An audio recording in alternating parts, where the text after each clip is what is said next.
हारिय राजा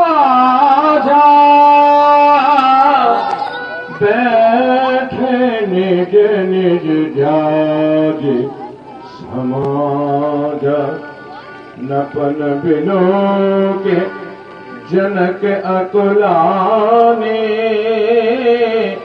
बोले बचन रूप जन साने। देखें आदरणीय पूजनीय वंदनीय श्रद्धेय हमारे सुप्रसिद्ध जनक जी के अभिनेता पंडित श्री माता देवी जी त्रिपाठी जनपद हमीरपुर ग्राम त्रिकोणा से पधारे हुए बहुत सुंदर सुयोग शिरोमणि अभिनेता हैं। शांति से सुने। बस समाप्त हो गया, समाप्त हो गया। एनाय हुए नृपालों का बल और प्रदर्शन समाप्त हो गया, समाप्त हो गया इनका पराक्रम और समाप्त हो गया इनका बल, समाप्त हो गई इनकी शक्ति, समाप्त हो गए इनका साहस और समाप्त हो गए इनके नजर प्रलाप। महान खेल, महान पश्चाताप, महान पश्चाताप। मेरे आए हुए उपस्थित सभासदों, दीप्ति पंथ के आए हुए बैपालो, नृपालो, भूपालो, कहाँ गया वो तुम्हारा पराक्रम और कहाँ गया वो तुम्हारा बल, कहाँ गई वो तुम्हारी शक्ति और कहाँ गया वो तुम्हारा साहस, कहाँ गए? देख रहा हूँ आज जिस उपस्थित नृपाल ने अपना अपना शक्ति प्रदर्शन अजगों पर किया है, उस नृपाल को केवल समाज में अपकीर्ति, अभ्यस, केवल असफलता ही प्राप्त हो सकती। मित्रों, ये मेरा दुर्भाग्य कि कोई भी ऐसा नृपाल नहीं जो मेरी प्रतिज्ञा की पूर्ति करके ये मेरी लाडली बेटी सीता को प्राप्त है। और बंधुओं, मैंने तो बड़े बड़े सपनों के अरमान संगे थे, सपनों के महल बनाए थे, लेकिन ये क्या हो गया? और ये मैं क्या देख रहा हूँ कि जो भी नृपाल आज को उठाने के लिए उद्यत हुआ, उस राजा को मैंने भारी प्रकार देखा और मेरे देखने में क्या आया कि वो सीरी हाथ भये,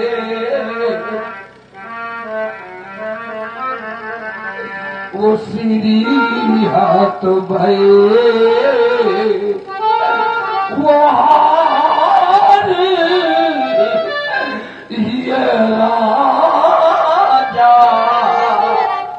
और ये बैठे निज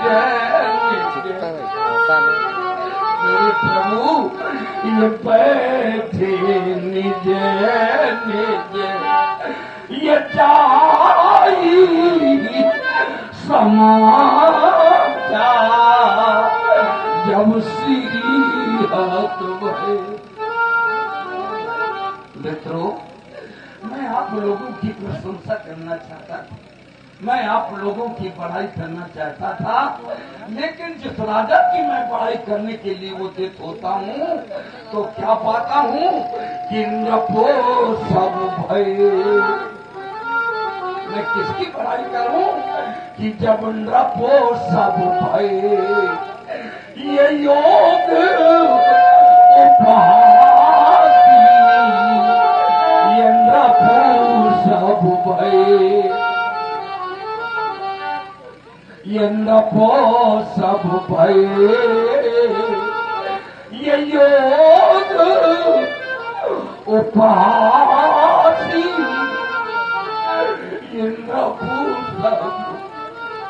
मित्रों, इसीलिए मैंने किसी राजा को निमंत्रण नहीं दिया था। मैंने इसकी पहले ही परिकल्पना कर ली थी, यदि व्यक्तिगत मैं किसी राजा को निमंत्रण देकर के आमंत्रित करता हूँ, जिस राजा को मैंने निमंत्रण प्रस्तुत किया, संभवतः वो राजा बलवान न हुआ, पराक्रमी न हुआ, बलशाली न हुआ, मेरे निमंत्रण को प्राप्त करके निमंत्रण के संतोष में चला आया, और यदि उस राजा की यहाँ पर कोई हानि हो गई तो मेरा निमंत्रण कारण बनेगा मेरी पर दोष आरोपण का। इसलिए बंधुओं, मैंने किसी राजा को निमंत्रण न दे करके, जानते हैं आप लोग, केवल मैंने इस विधा को अपनाया था। इस विधा को अपनाने का कारण भी आपने जाना होगा कि आखिर मैंने ये विधा ही क्यों अपनाई। क्या मेरे लिए बेटी के विवाह के लिए क्या दूसरा कोई प्रकार नहीं था? क्या कोई मेरे पास दूसरा मार्ग नहीं था कि मैं जिस प्रकार से मैं बेटी का विवाह कर लेता? क्या आवश्यकता थी जनक को कि केवल बेटी के लिए प्रण ही करना पड़े? उसका कारण समता आप लोग जानते होंगे कि आखिर मैंने प्रण क्यों किया। नहीं जानते आप लोग तो मुझसे सुन ले। मेरी बेटी को मां का आदेश प्राप्त हुआ, बेटी आज तुम जाकर के स्वयं अदगु की अर्चना और वंदना कराओ। तो बेटी ने मां का आदेश प्राप्त करके धनुष की पूजा करने के लिए बेटी वेदिका के समीप पहुंची। तो सबसे पहले बेटी ने क्या देखा कि वारे मेरी मां, तुम तो नित्य अदगु का पूजन करती चली आ रही हो, लेकिन सीता देख रही है कि ऐसा लग रहा है कि मेरी मां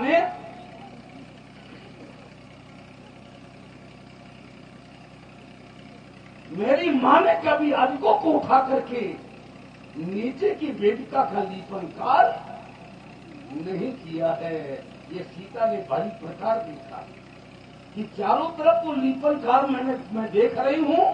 चार धनुष के चारों तरफ मेरी मां ने लीपा है, भूमि को पवित्र किया है, स्वच्छ किया है, लेकिन मुझको ऐसा लग रहा है मेरी मां ने कभी अदगु को उठा करके नीचे की भूमि का लेपनकार नहीं किया है।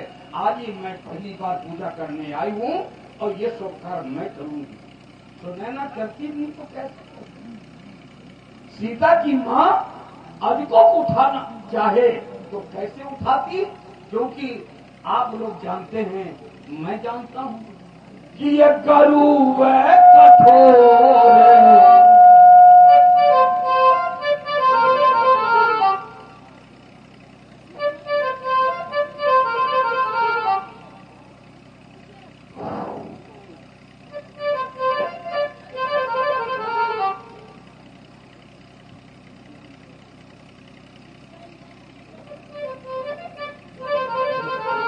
अदगु कितना गरु है, अदगु कितना कठोर है, ये व्यतीत सबो काहू। ये गरु और कठोर, ये विदित सब काहू।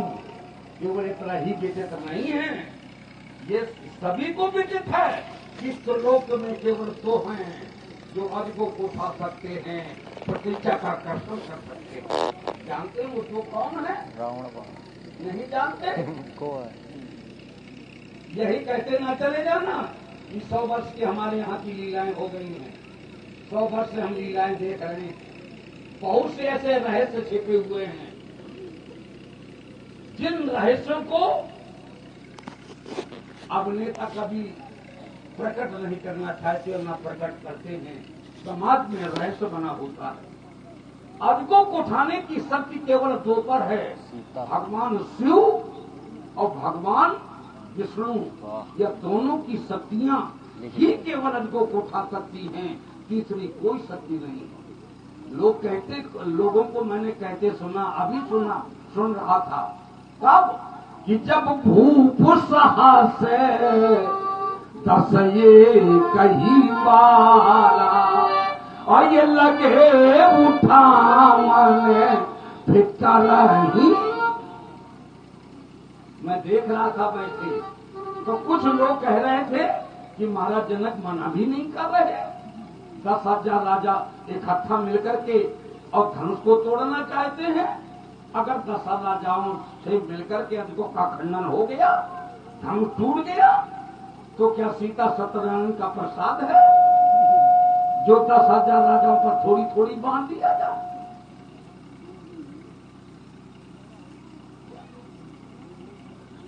चुनाव रविवार और दिक्कत हो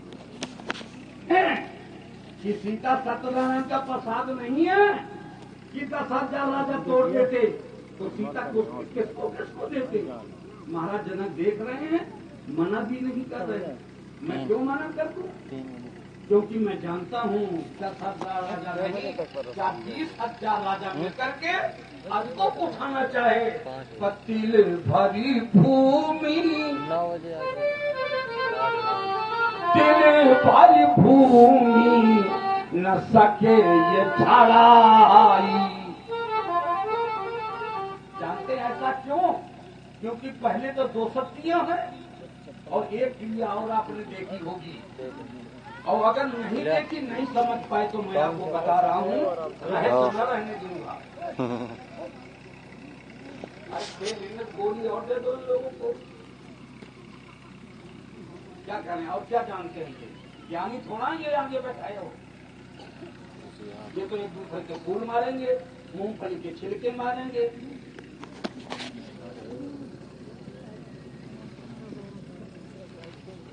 तो मैं देख रहा था, और आप लोग भी समझ लीजिए, 10,000 राजा नहीं, चाहे 20,000 राजा मिलकर के अजगो का खंडन करना चाहें, पर मैं बैठे हुए देख रहा था। अजगो में एक प्रतिक्रिया हो रही थी, क्या कि जो भी अहम से कि मैं अजगो का खंडन करूंगा, अहम के द्वारा जो भी नृपाल अजगो का स्पर्श करता है, उस राजा का आधा बल अजगो खींच लेता है। समझ लेना, उस अहम से राजा का बल जो स्पर्श करता है, राजा नृपाल, उसका आधा बल अजगो खींच लेता है। 10,000 राजा ने अजगो को छुआ, 5,000 राजा रह गए। 10,000 राजाओं का बल अजगो पर चला गया। कैसे वो दिन भर लेता सके, समर्थ नहीं। तो ये मैं देख रहा था, तो लोग कहते हैं, लेकिन रह नहीं मेरे। मैं चाहता था कि आज दूसरे प्रकार से मैं बेटी का विवाह कर लूं, लेकिन उस दिन मैंने चिंतन किया। बेटी ने सोचा, आज ये मैं पहली बार पूजा करने आई हूँ। अजगो को अपने बाएं हाथ से उठा करके दाहिने हाथ से बेटी ने बेटा का दीपनकार संपन्न कर दिया। ये दृश्य मैंने देखा तो मैंने, जानते हो मैं चिंतन क्या किया? मैं चिंतन करने लगा कि आज तो मेरी बेटी, जानते हो उस दिन बेटी की आयु क्या थी? 1 दिन कम और न 1 दिन ज्यादा। ठीक उस दिन बेटी की आयु थी जिस दिन बेटी पूजा कर रही थी। उस दिन 4 वर्ष 7 माह केवल 21 दिन की बेटी थी। जिस दिन पूजा करने गई थी, अजगो को उठा करके नीचे की बेटिका का लीपन कर बेटी ने संपन्न कर दिया। ये दृश्य मैंने देखा। मैं चिंतन करने लगा कि आज तो मेरी बेटी 5 वर्ष की भी पूरी नहीं है, लेकिन एक दिन बेटी धीरे धीरे धीरे धीरे मेरी बेटी सयानी होगी।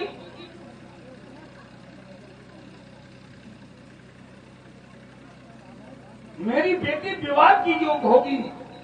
तो आखिर मेरी बेटी के विवाह का मेरा प्रकार क्या होगा? मित्रों, मैं यही चिंतन करने लगा कि कैसे मैं बेटी के लिए वर की खोज करूंगा, किसके साथ मैं बेटी का विवाह करूंगा। क्योंकि सूत्र कहता है कि अगर कन्या का विवाह करना चाहिए तो सबसे पहले इस सूत्र पर दृष्टिपात कर लेना चाहिए। क्या कि कन्या वरो दुगुणो। कन्या से अगर वर श्रेष्ठ हो तो बेटियों के बेटियों का विवाह को सुन लेना, तब बेटी का आप लोग विवाह करना। अब अगर बेटी से श्रेष्ठ वर आप नहीं खोज पा रहे हैं तो ये भी लिखा है कि न तो वर कन्या रहा ये कुंवारी। कुंवारी रहने देना। संसार में कोई बेटी कभी मारी नहीं जाएगी, कोई बेटी कभी जलाई नहीं जाएगी अगर इन सूत्रों का तुमने प्रतिपालन कर दिया। क्यों? कि तुम लोगों ने मानसिकता बना ली है बेटियों के प्रति। ये बेटियां तो पराया धन है। ये जो बैठी है लोग ये कहते हैं, मानसिकता बना करके बैठे हैं, ये बेटियां पराया, ये बेटियां पराया धन। कौन कहता है ये बेटियां पराया धन है? कोई संसार की बेटी कभी पराई नहीं होती। बेटी निधि का धन होती है, निधि का। अब कन्या हो, अब चाहे वस्तु, तभी पराई होती है जब उसका दान कर दिया जाता है तो वो वस्तु पराई हो जाती है। लेकिन पराई मानसिकता बना करके बेटियों को झोंकने का जो आप लोग प्रयास करते हैं, इसको बंद करना होगा। क्यों कि आप लोग ये तो जानते हैं आचार्यों को बुला करके कितनी जल्दी बेटी की भावनाएं डाल दी जाए। पर मिल गया है, पर के साथ बेटी की विदाई कर दी जाए। लेकिन जिस स्थिति से बेटी के लिए ये घर देखना चाहिए, पर देखना चाहिए, ये स्थिति भी आप लोग नहीं अपनाते हैं। यहाँ पर मित्रों आप लोग भूल करते हैं। इसलिए आपकी भूल को निम्न करने के लिए, आप लोगों को मार्गदर्शन करने के लिए संत ने लिखा है। इसलिए मैंने ये अपनाया, ये विधि मैंने इसलिए अपनाई है कि अगर मैं लोग सांसारिक पुरुषों के साथ मैं बेटी का विवाह कैसे कर दूंगा। क्यों? मैंने विचार किया कि धनुष को उठाने की शक्ति अलौकिक पर है, लौकिक पर है, लौकिक पर नहीं अलौकिक पर है। अगर मेरी बेटी अलौकिक है तो लौकिक पुरुष बेटी के लिए पर चाहिए। मैं संसारिक लौकिक पुरुषों के साथ कभी भी अलौकिक बेटी का विवाह नहीं करूंगा। ये मैंने चिंतन किया और तुरंत मैंने संकल्प कर लिया कि संसारिक पुरुषों के साथ मैं अलौकिक बेटी का विवाह नहीं करूंगा और इनको नहीं करना चाहिए। तो मैंने सोचा अलौकिक पुरुष की खोज मैं कैसे करूंगा, वो अलौकिक पुरुष कैसे मिलेगा। तो केवल मैंने मेरे चिंतन में आया कि जिस धनुष को मेरी बेटी सीता ने बाएं हाथ उठाया है, बस जो उसको उठा करके उसके प्रत्यक्षा का आकर्षण कर देगा कि जो धनुष संग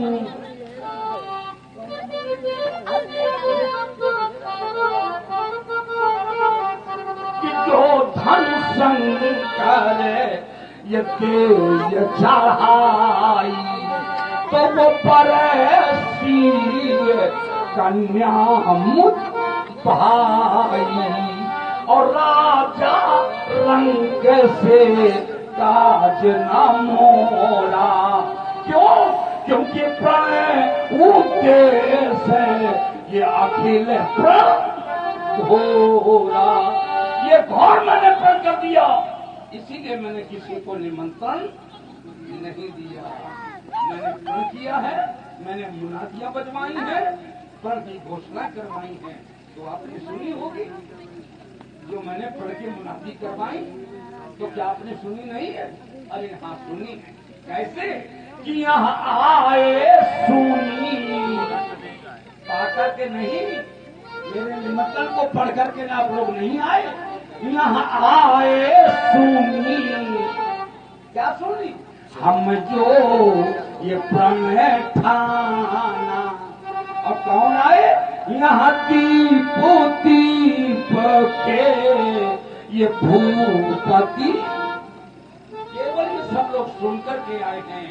जम्बू, कलाक्ष, सालमल, कृष्ण, क्रोध, सात और पुष्कर, ये 7 दीप में मैंने प्रण की घोषणा करवाई है। आप लोगों ने सुनी है, सुनकर के चले आए और सत्य परीक्षण कर डाला। सत्य परीक्षण में अरबों ने सबको छापका छीन लिया। लेकिन जन्नत का क्या दो? अगर दोष है तो तुम्हारे विचारों का, अरे विचार कर लेते, अपने बल और शक्ति की समीक्षा कर लेते कि हम इसको उठा सकते हैं अथवा नहीं। विचार नहीं किया, उसी का तो परिणाम आपको मिला। परिणाम में क्या मिला? किसी हाथ भये, श्री हाथ भये ये हार ये राजा। अब देखो ये बैठे निज निज जाई समाजा। मित्रों, इसलिए संत ने लिखा है मित्रों कि अभी बेटियों के विवाह में मित्रों कभी आप लोग भूल न करना। अगर भूल न करोगे संसार की कोई बेटी कभी मारी नहीं जाती। संत ने लिखा है कि बेटी का विवाह, क्योंकि सबसे पहले ज्ञान होता है बेटियों की माताओं को। पति घर में आए, पत्नी हाथ जोड़ के कहती है, स्वामी आंख बंद करके न बैठे रहो, बेटी सयानी हो गई है, विवाह के योग हो गई है, कहीं जाकर के बेटी के लिए घर देखो। वो ये नहीं कहती कि घर देखा ना कि छप्पर वाला बना है, कि पक्का बना है, कि कच्चा बना है। पहले सीखो, नहीं आता तो अपने से प्रबुद्ध लोगों से पूछो कि घर देखने की परिभाषा क्या है, क्या क्या देखा जाता है जो घर बनता है।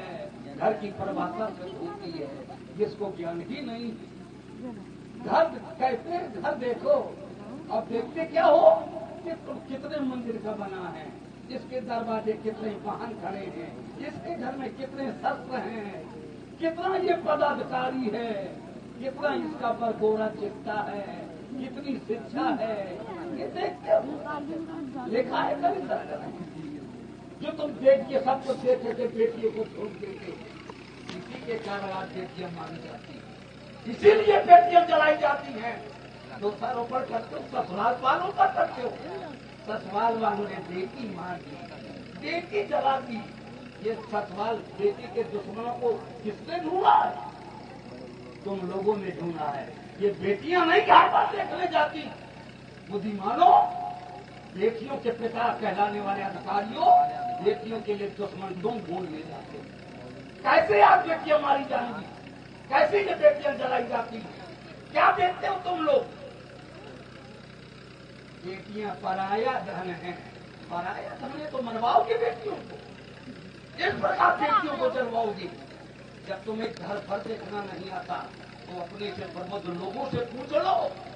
तुम अधिकारी हो, तुम बाप कहलाते हो, तुम पिता कहलाते हो, लेकिन तुम फिर नहीं जानते कि बेटी को किसके साथ विवाह करना चाहिए। कैसे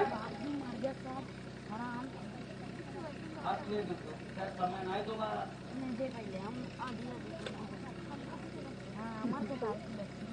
इसलिए संत ने लेकर तुम लोगों को मार्गदर्शन करने के लिए। सुन लेना, ये चरित्र इसलिए नहीं है कि 100 वर्ष 2 वर्ष ऐसे पैसे देते जाओ, कुछ लाभ न मिले। गीत गाकर के चले जाएंगे अभिनेता, कैसे तुमको कुछ लाभ मिलेगा? जब अभिनेता अपनी चर्चा करता है, तुम लोग अपनी चर्चा करते हो। अभिनेता रोता है, तुम हंस करके दांत खाते हो। ये कौन सी प्रणाली, ये कौन सी विधि है? पहले देखो ये लीलाओं देखने का प्रकार क्या है, कैसे देखा जाता है, कैसे समाज की बैठक बनाई जाती है, तब आपको कुछ लाभ मिलेगा। नहीं पूरी जिंदगी इसी तरह व्यय करके चले जाओगे, अब बन करके रह जाएगा।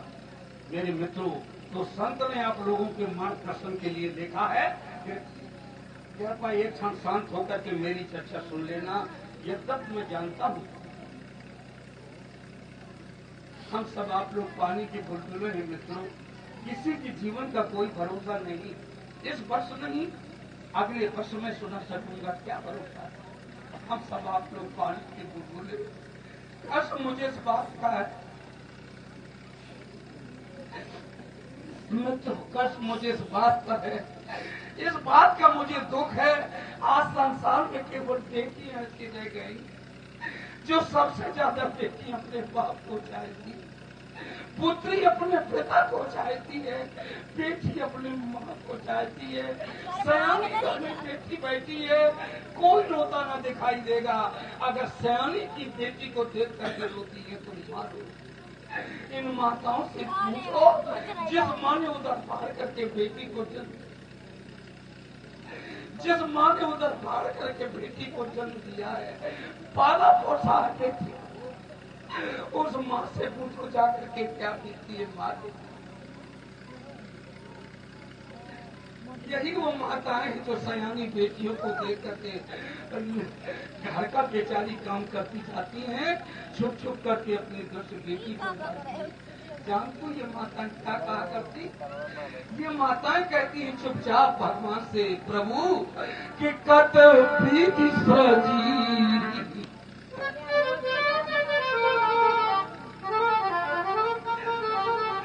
ये माताओं के बाद ये माँ कहा कहती है प्रभु कि कट प्रीति सजी, ये नारी जगो माही। क्यों? क्योंकि ये पराधी में जो सपने उसको। हाँ ध्यान दें, आप सुन रहे हैं विजय राज जी की करवा मई वाणी। मैंने आपसे कई बार कहा कि शांति बनाए रखें, कि छोटे बच्चे ज्यादा शोर कर रहे हैं और नहीं मानोगे तो किसी बच्चे की पिटाई हो जाएगी, फिर बुरा न लगे। और इस करुण धारा में प्रवाहित हुए ये माननीय गंगा राम जी सैनी जो चौडगरा साई से पधारे हुए हैं, इन्होंने देश को सोच रहा है। और ये मोहम्मद यासीन सैयद जो हमारी रामलीला समिति के कार्यकर्ता है, इन्होंने भी 20 रुपए। और ये हमारी समिति के संरक्षक सोनू जी तिवारी, इनकी ओर से 10 रुपए। ये हमारे भैया भोला जी सोनकर, इनकी ओर से 10 रुपए की महान दया हो। मित्रों, संसार में कोई बेटियों का अपना जीवन नहीं होता, संसार में बेटियों का कोई अपना सुख नहीं होता। जब तक ये संसार में बेटियां जीती हैं तो बेचारी पराधीन जीती हैं। चाहे जितने संपत्ति वाले के घर में बेटी दे दो, धनाढ्य व्यक्तियों के घर में बेटी दे दो, लेकिन बेटियों को अगर ससुराल में रहना है तो पराधीन।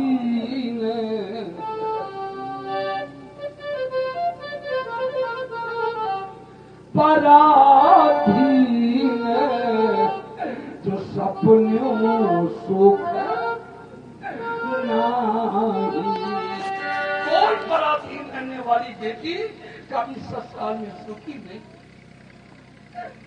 मित्रों, रहने करके मैं विचार करता हूँ, जब तक ये बेटी अपने पिता के घर में रहती तब तक बेचारी बेटी अपने पिता के अधीन रहा करती। और जब ये बेटी पत्नी बन जाती है तो संपूर्ण जीवन पत्नी अपने पति के अधीन जिया करती। और वही पत्नी संसार में बेचारी जब माँ बन जाती है तो संपूर्ण जीवन माँ अपने पति और बेटों के अधीन रहा करती। कोई इन बेटियों का कभी अपना कोई जीवन नहीं, कोई इन बेटियों का अपना सुख नहीं होता। जब तक ये बेटी अपने ससुराल में रहती है तो पराधीन जो सपनों सुख नाही। और मैं यही सोच करके मेरा हृदय फट रहा है। मित्रों, अगर धनुष का खंडन न हो सका तो मेरी बेटी का जीवन ठीक उसी प्रकार बीतेगा। कैसे? कि जैसे जिए बिनु तेरे,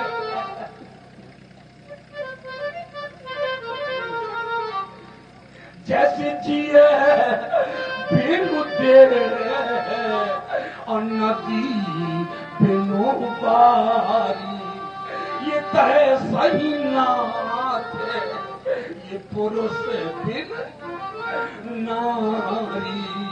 बिना पुरुष के नारी का जीवन ठीक मेरी बेटी का प्रसार हो गया। अरे बेटी, मैंने जाना है, मैंने जाना।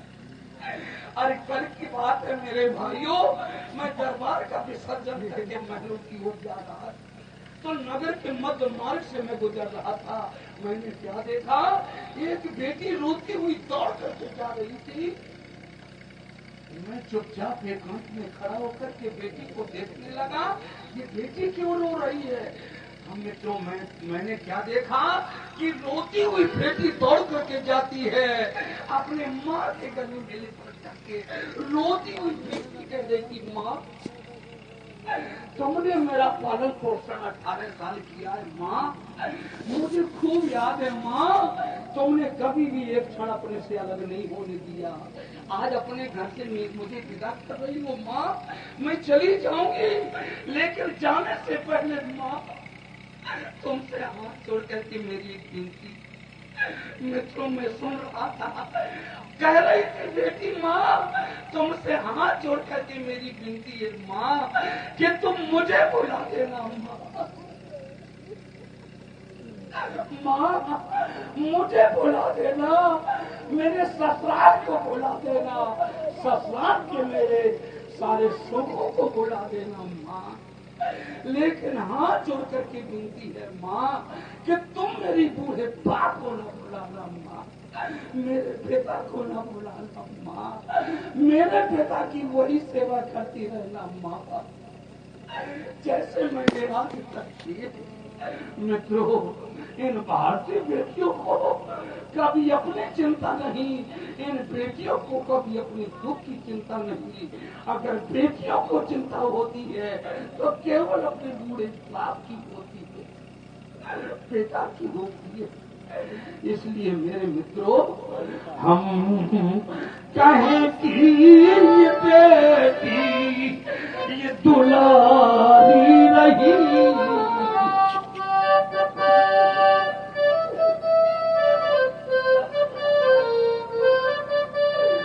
हम कहें कि ये बेटी ये दुलारी रही, सीता बेटी आज कुंवारी रही, सीता बेटी मेरी आज कुंवारी रही। मित्रों, ये बड़े अरमान से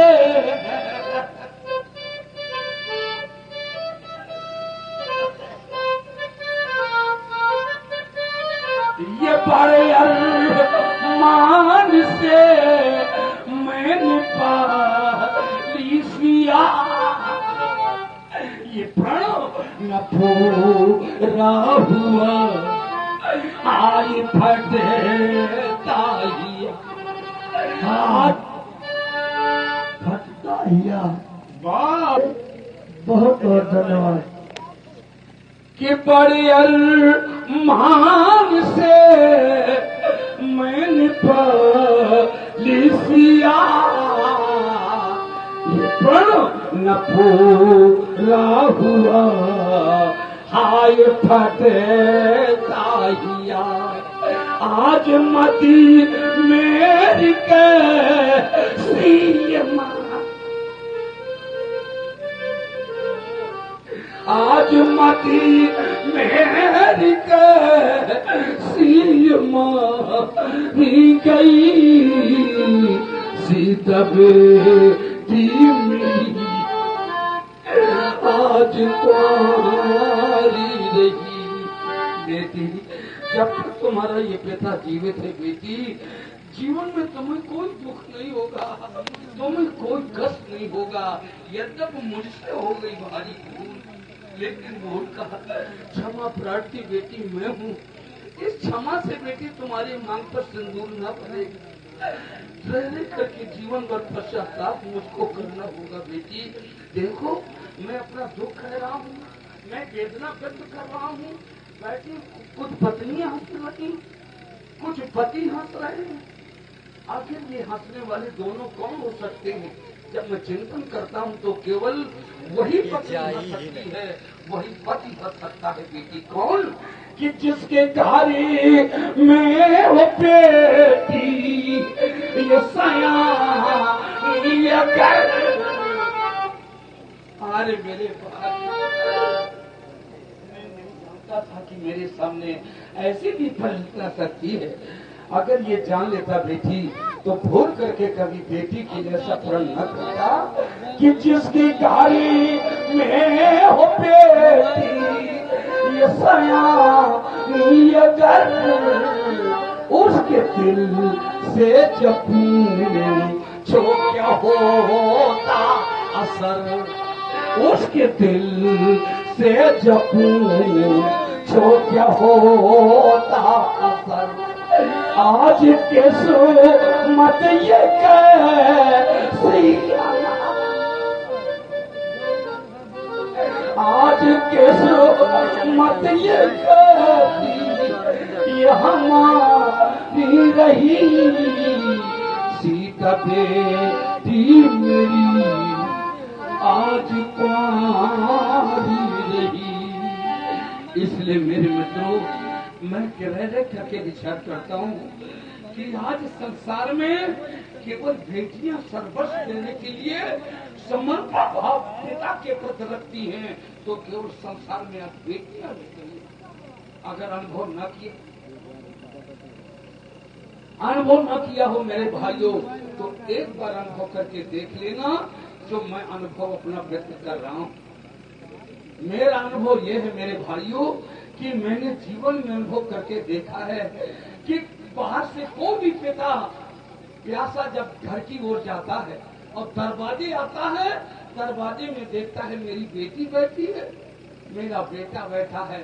प्यासा पिता बेचारा गला सूख गया है, किसी का नाम न लेकर के अगर प्यासा पिता आवाज लगा देता है कोई दरवाजे में जो मुझको जल पिला दे, तो भाइयों तुमने देखा होगा प्राय प्यासे हुए पिता की आवाज को सुन करके दरवाजे में बैठा हुआ कभी बेटा नहीं उठेगा। अगर बाप को जल देने के लिए उठेगी तो उसकी बेटी उठेगी। क्यों? क्या उस पुत्र के धमनियों में उस पिता का रक्त प्रभावित नहीं है? क्यों आज बेटी उठ करके बेटी पिता के प्रति समर्पित भाव रखती है? इसलिए कि ममता की मूर्ति बेटी होती है। बेटी, ये संसार की बेटी जुल्मों को सह सकती है, ये बेटियां दुखों को संसार के सह सकती हैं, लेकिन कोई भी भारतीय बेटी अगर ये सुन लिया कि मायके में मेरे बाप को बहुत बड़ा दुख है, सुनते ही ये भारतीय बेटियां अपने ससुराल में अन्न छोड़ देती हैं, जल छोड़ करके, ससुराल छोड़ करके दौड़ करके बेटी अपने माँ के घर आती है। और घबराई हुई बेटी मेरे कितनी जल्दी हो, मुझे पिता को देखना है। बेचारे पिता तो दुखी चुके साले पहुंच चुके हैं, घर में कहा पिता कहीं दिखाई नहीं देते। बेटी घबरा जाती है, रोती हुई कहती माँ मैंने सुना मेरे पिता बहुत बड़ी दुख में है, कष्ट में है। माँ मुझे पिता का दर्शन करा दी। माँ कहाँ मेरे पिता की? मित्रों, जब तक ये भारतीय बेटियां अपने पिता का दर्शन नहीं कर लेती, सुखी नहीं देख लेती, तब तक ये भारतीय बेटियां न तो अन्न लेती हैं, न जल लेती हैं। और वहीं पर पता करके देख लेना, जहाँ दुखे पिता के लिए रोती हुई बेटी बाप को ढूंढ रही है, वहीं पर आपका बेटा खेल मैदान में खेलता नहीं। बेटी बाप के लिए रोते मिलेगी, वहीं पर आपका बेटा खेल मैदान में मिलेगा। इसलिए कि जितना बेटियां समर्पण भाव रखती हैं, और मैंने सुना है बैठे हुए विद्वानों, सबुद्ध वालों, प्रबुद्ध लोगों, ऐसे स्थितियों में भी तुम लोग उपेक्षा करते हो, इन बेटियों की करते हो। मैंने सुना है लोगों को कहते हुए कि भगवान हमको देना तो खिलाने को कम से कम एक बेटा देना, बेटा पर भूल करके ईश्वर हमें बेटी न देना। यद्यप सभी लोग नहीं कहते, लेकिन बहुमत हो गया है ऐसे लोगों का जो ये कहना प्रारंभ कर दिया है, हमें बेटी नहीं चाहिए, चाहिए तो हमको केवल बेटा चाहिए। जबकि आप लोग जानते हैं मेरे मित्रों कि जानवर भी बच्चे पैदा करता है और मनुष्य भी बच्चा पैदा करता है, लेकिन सोचा है आप लोगों ने कि दोनों के बच्चे पैदा करने में समानता क्या है? अंतर क्या पाया आप लोगों ने? अगर पूछा जाए तो चिंतन करने में आप लोगों को समय लगेगा, हो जाएगा चिंतन, लेकिन समय लगेगा, समय नष्ट न करो। मैं बता रहा हूँ दोनों में अंतर क्या है। जानवर जब बच्चे पैदा करता है तो संस्कारहीन बच्चे पैदा होते हैं। जानवर क्या जाने कि संस्कार पेटों पर कैसे डाले जाए? संस्कार क्या है, संस्कृति क्या है, ये जानवर से भिन्न है। जानवर क्या जाने, लेकिन बारे मनुष्य योनि में पैदा होने वाले लोगों, अगर तुमने जानवरों की तरह बच्चे पैदा करने में अगर ये तुमने संस्कार से बच्चे को ओत-प्रोत न किया, तो जानवर के बच्चे पैदा करने में, मनुष्य के बच्चे पैदा करने में कोई अंतर नहीं है। जानवर संस्कार नहीं डालता बच्चों पर, लेकिन मनुष्य बच्चों को संस्कारों से ओत-प्रोत किया करता है। और तुम लोग ये भूल चुके हो, मुझे खूब स्मरण है, ये भूल चुके हो कि संस्कार, पहला संस्कार बेटे पर कब डाला जाता है? इसीलिए आप तुम लोग भोग रहे हो और ये कह रहे हो हम किसी से दुखी नहीं है महाराज। अगर दुखी है तो अपने बेटे से दुखी है। अब कहाँ चले गए थे जब तुम जन्म दे रहे थे उस बेटे को? पहला संस्कार सुन तो तुमने लिया है कि पहला संस्कार डाला जाता है। एक बेटा पैदा हुआ था जो माँ के गर्भ में संस्कार प्राप्त करके रण क्षेत्र में कौशल दिखा करके चक्रव्यूह का भेदन किया था। कहाँ से पाया था संस्कार? माँ के कहते। इसलिए मित्रों गांठ बांध लेना ऐसे चरित्र और लीलाओं से। ये पहला संस्कार अगर माँ के गर्भ में जब बच्चा आता है तो पहला संस्कार आचार्यों को बुला करके अपने घर में बच्चे को संस्कारों से वो थोप दिया जाता है। तो जानते हो वो जब बच्चा पैदा होगा वो आपका बेटा सपूत पैदा होगा। अब अगर संस्कारों से तुम वंचित कर दिया उस बेटे को माँ के गर्भ में तो वही बेटा आपका कपूत पैदा होगा। और याद रखना कपूत बेटा पैदा हो गया है भूल तुमने की है। बिना कोई संस्कार बेटे गर्भ का संस्कार तुमने नहीं करवाया, किसी आचार्यों को नहीं बुलवाया और कोई संस्कार बेटे पर नहीं करवाए, वो बेटा आपका कपूत पैदा हो गया है। कपूत बेटे के सींग नहीं होते, केवल प्रवृत्ति होती है। प्रवृत्ति संस्कार होते हैं। संस्कारों से तुमने माँ के गर्भ में उस बेटे को तुमने वंचित कर दिया। कपूत बेटा पैदा हो गया, माँ भोजन की थाली पर से रखी है, कहती है स्वामी चलिए प्रसाद खा लीजिए, भोजन तैयार है। किताब पर मान करके आसन में जाकर के बैठता है, मैं भोजन करूं, लेकिन उसी क्षण वो आपका कपूत बेटा आ जाता है। तो जानते हो वो क्या करता है? आवत ही भोजन हरे, वो छीन लेगा आपका भोजन। आवत ही भोजन हरे, अचवान भय से ये भावन तुम्हारा छीन लेगा वो आपका कपूत। तुम्हारी चारपाई वहां उठा करके डाल देगा जहां पर जानवर बने होते हैं मित्रों। तो आवत ही भोजन हरे, अजवान भय से भावन, और बूढ़ भय से वो धन हरे, तो सुत समय पैरी कौन? उसके मुकाबले समांतर में आपको कोई पैरी नहीं मिलेगा जितना शत्रु तुम्हारा बेटा तुम्हें मिलेगा। इसलिए मेरे मित्रों कभी न भूलो, जब अगर बेटा चाहो, मैं ये नहीं कहता कि तुम बेटा न चाहो, बेटा चाहो, पर बेटियों की उपेक्षा करने का किसी को कोई अधिकार नहीं है। इसमें हमने जो किया भरोसा था,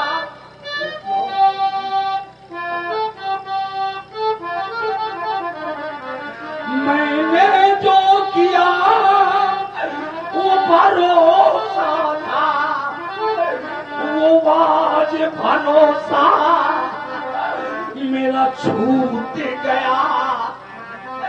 ऐ पीरो तुम्हारा कोई दोष नहीं, मेरा स्वयं विधाता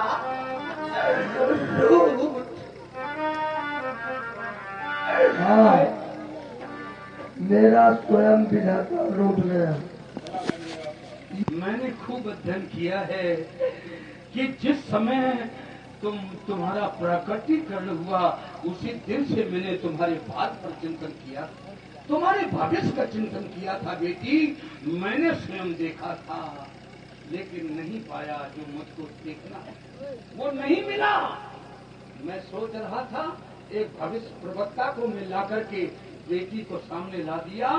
उस भविष्य वक्ता ने कहा अरे इस बेटी के भाल पर तो कोई अंक ही नहीं है। मैंने कहा क्यों?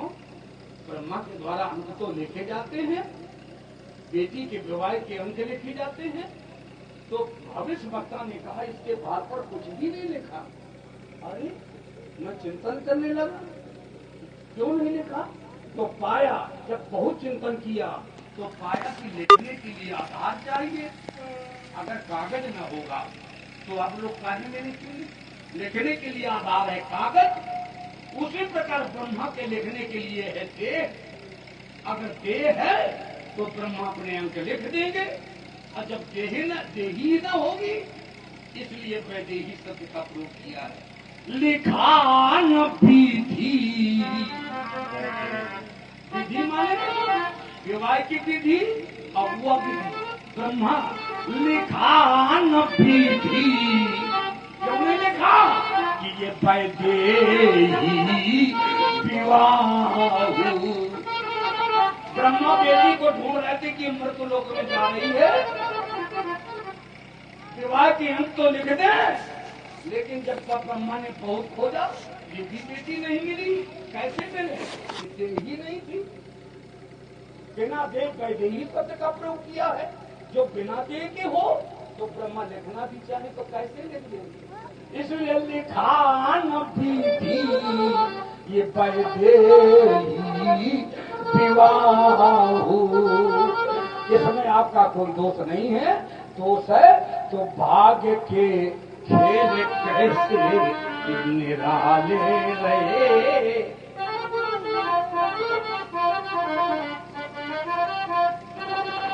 भाग्य के खेल कैसे निराले रहे। लाख चाह मगर पार पाना सके। लाख चाह मगर पार पाना सके। जो मेरे बस में थी, जो मेरे पराक्रम की बात थी, उसे मैंने पूरा कर दिया। कैसे कि सारी रचना ये रुचि रुचि रचाई गई। मैंने रचाई ये सारी रचना ये रुचि रुचि रचाई गई। एक दुल्हन सी मिथिला सजाई गई।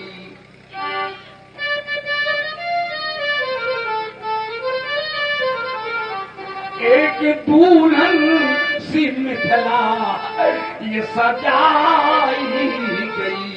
मित्रों, मिथिला को तो मैंने दुल्हन बना दिया, लेकिन अंतर जानते हो क्या रह गया? कि जिसको बनना था दुल्हन वो कुंवारी रही। जिसको बनना था दुल्हन वो कुंवारी रही। मांग सिंदूर सिया के भरा जा सके। मांग सिंदूर सिया के भरा। प्रथम ही कहा था मैंने सुने ना। बेटी, तुम्हारी माँ से मैंने उसी दिन कह दिया था ये बहुत बड़ा शुभ हो गया, लेकिन तुम नहीं मान रही थी ना बेटी। प्रथम ही कहा था मैंने सुने नाते।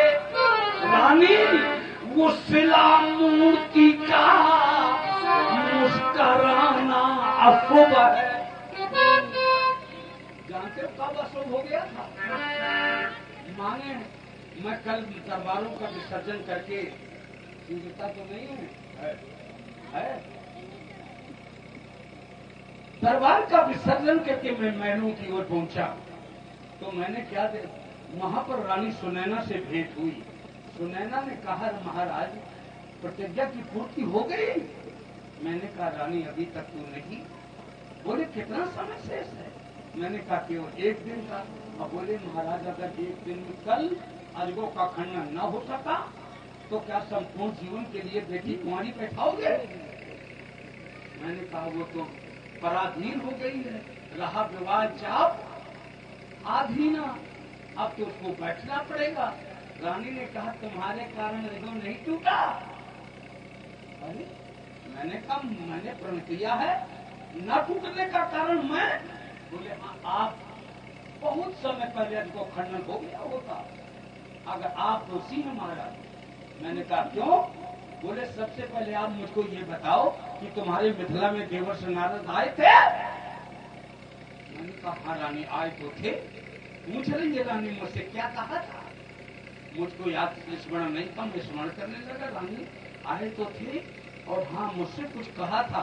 रानी ने कहा समय नष्ट न करो, मुझसे सुन लो क्या कहा था। देवता नारद ने यही तुमसे कहा था कि सो बर मिलही जाही मन राजा। महाराज जनक, वही तुम्हारी बेटी को बर मिलेगा जिस वर को तुम्हारी बेटी अपने हृदय में राज लेगी। राजकन्या है, आप राजा हैं, महलों में बंद किए रहते हैं राजकुमारी को। जनसाधारण की बेटी थोड़ा है कि वो मार्ग रास्ते रास्ते घूमती फिरे। अरे मैंने कहा इज्जत आपको प्यारी है, बेटी को बंद किए रहते हैं पर महलों में, तो महलों में अपने कुटुंबियों को, अपने परिवार वालों को, अपने भाइयों को, चाचा को या अपने परिवार वालों को बेटी अपने हृदय में रांच ले। किसको बैठाए बेटी अपने हृदय में जब वो बाहर ही नहीं निकलती? परिवार के लोगों को बैठा दे। इस तरह रानी डांट करके मुझसे कह रही है। मैं आवाज पर खड़ा होकर के मैंने कहा रानी, ये मुझसे भूल हो गई, ये मुझसे हो गई भारी। मैंने कहा रानी, ये मुझसे हो गई ये भारी भूल, ये मुझसे हो गई भारी भूल, जिससे मुरझाता ये देखो,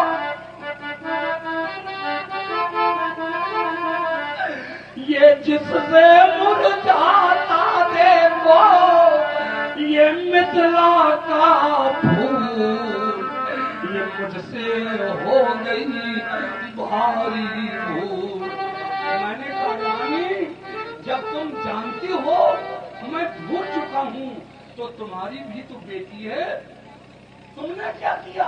तो रानी कह रही है सुन लेना मेरे भाइयों, कोई बात से कभी कोई नहीं बता सकता, न रहस्य को रहस्य रहने देता है। वो अभिनेता जिसको आप स्मरण करते हैं कोई नहीं बताता ये राज। तो रानी कह रही है मैंने करके दिखा दिया महाराज। मैंने कहा क्या किया रानी, मुझको तो बताओ। तो रानी कह रही है महाराज, आज ही मैंने सखियों को बुलाया, सखियों से कहा तुरंत बेटी को लेकर के जाओ, उस वाटिका में माँ गिरजा का मंदिर है, अब मंदिर में माँ गिरजा की प्रतिमा है, सबसे पहले बेटी से माँ गिरजा का पूजन करवाया। सखियाई महाराज, आज सुबह की बात है, और सखियां सीता को लेकर पुष्प वाटिका में पहुंची, और जैसे बेटी पुष्प वाटिका में प्रवेश किया, अब मंदिर की तरफ बेटी मुड़ी तो वहां पर बेटी ने दो बालक देखे। देखिए अब इस प्रसंग से जुड़िए आप। बेटी ने दो बालक देखे, दो बालकों में एक बालक इतना सुंदर था, इतना सुंदर था कि एक तक लोचन जो चलत न तारे। बेटी के नेत्र खुले के खुले रह गए, टकटकी लग गई बेटी की उस बालक पर। तो सखियों ने कहा बेटी चलो, रात कुमारी चलो तो मंदिर की तरफ। बेटी चुपचाप खड़ी है। बेटी ने, सखियों ने आगे जाकर के देखा तो बेटी ने नेत्र बंद कर लिए। बेटी नेत्र क्यों बंद कर लिए राजकुमारी? बेटी कुछ नहीं कह रही है, अब कह रही है कि सखियों अपने आधार से माँ के पास ले चलो, मैं नेत्र नहीं खोलूंगी। क्यों क्यों नहीं? कि मित्रों उस समय बेटी ने अपने नेत्रों के द्वारा उस बालक की तस्वीर को उतारा, उतार करके नेत्र लोचन मग और आनी, अब दीन है पलक कपाट सयानी। नेत्र रूपी कपाट बंद कर लिए और अब कहा बेटी चलो।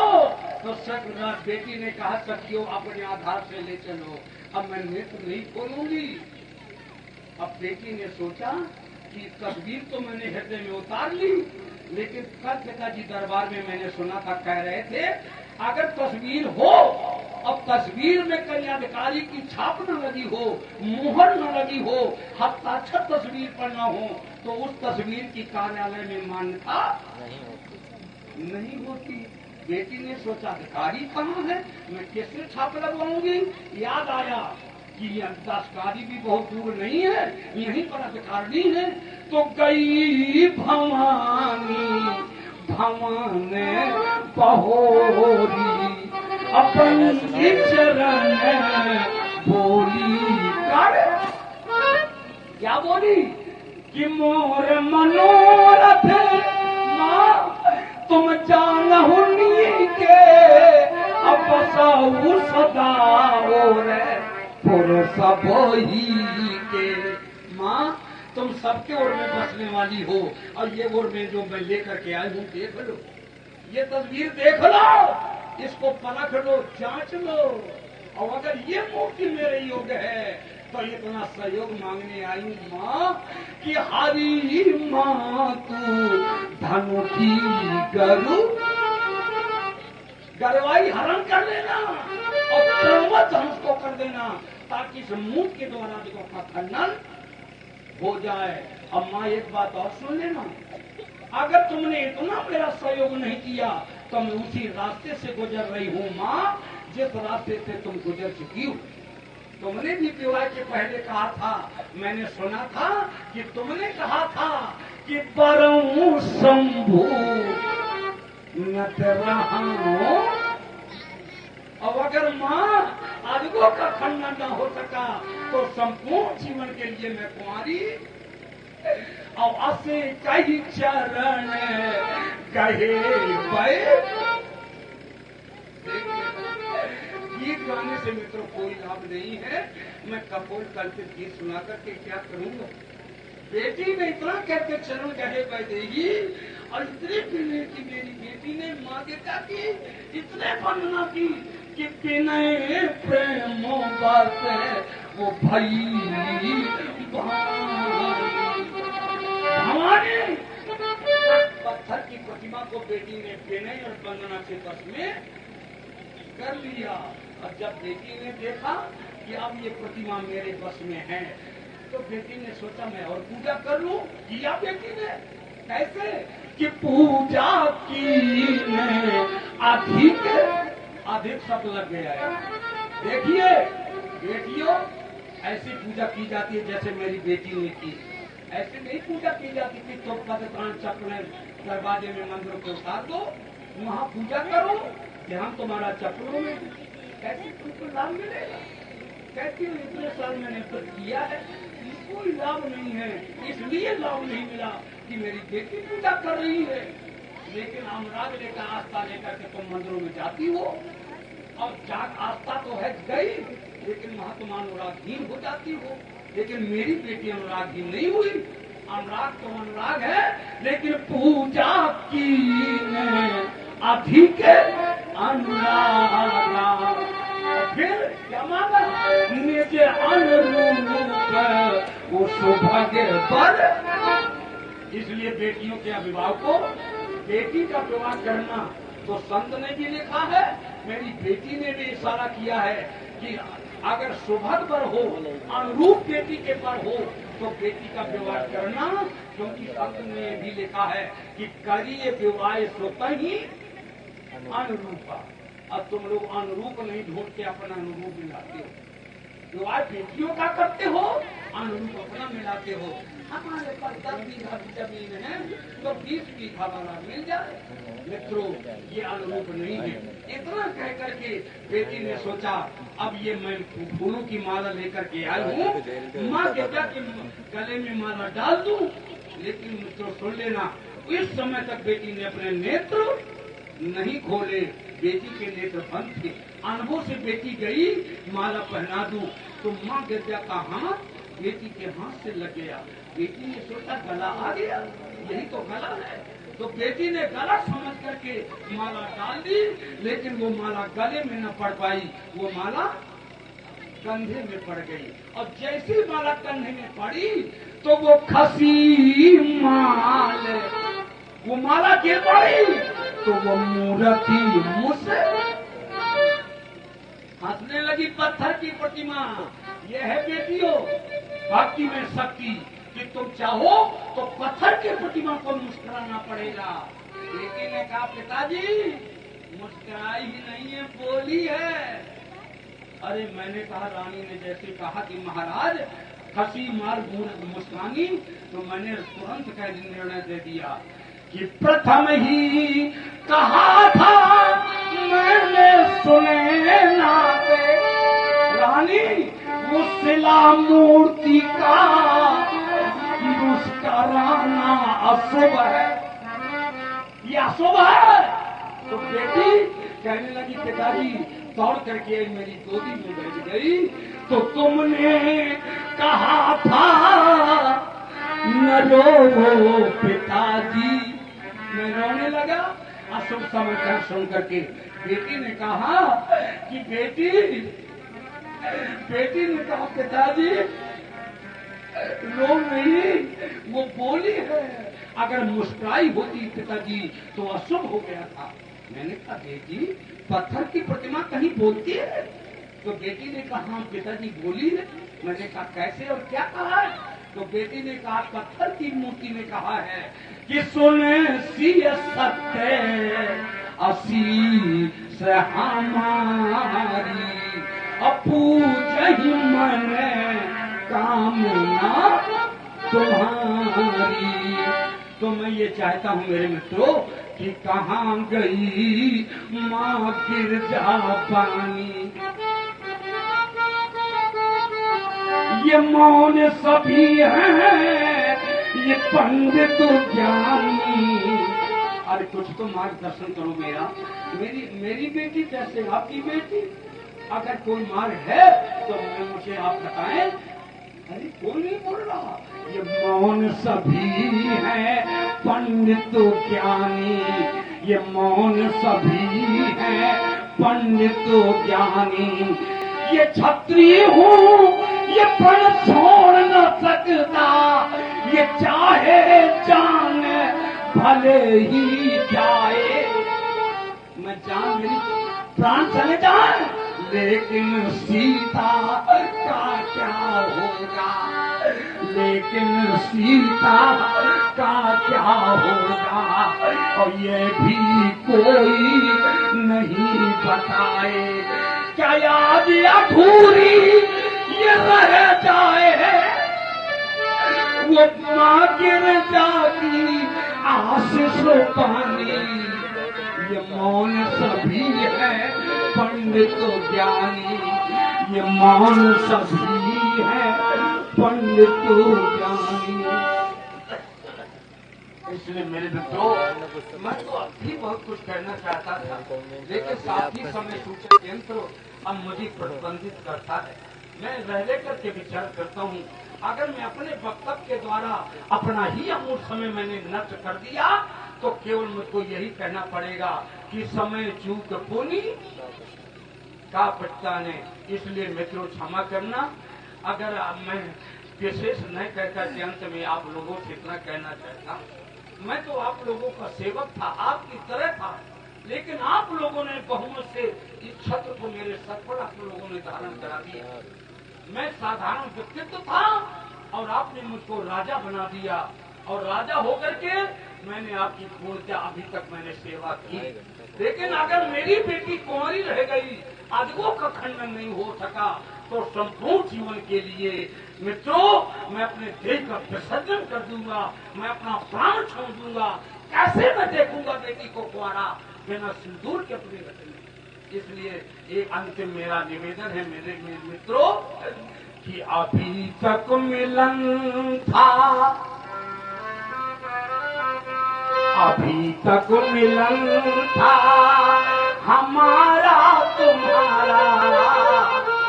मित्रों अभी तक मिलन था हमारा तुम्हारा, और